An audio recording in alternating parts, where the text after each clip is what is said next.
වසන්ත මං ගොඩාක් දේවල් කියන්නේ නැහැ මේ ජීවිතය සම්බන්ධයෙන්. මං හිතනවා ඔබ දිරිය ගැහැණියක්.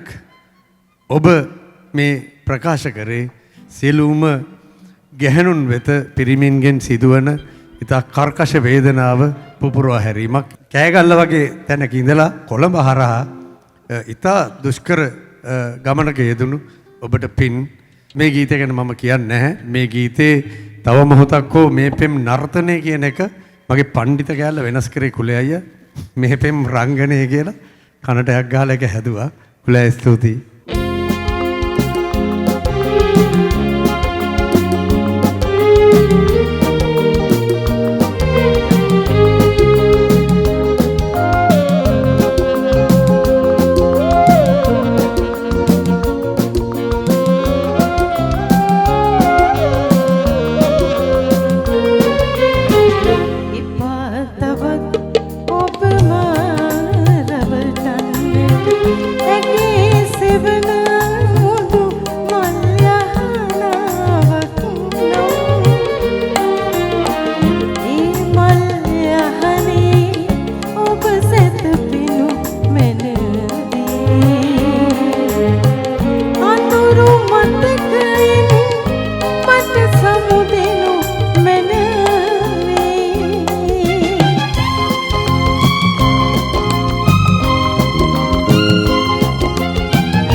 ඔබ මාරවටන්නට ඇගේ සෙවන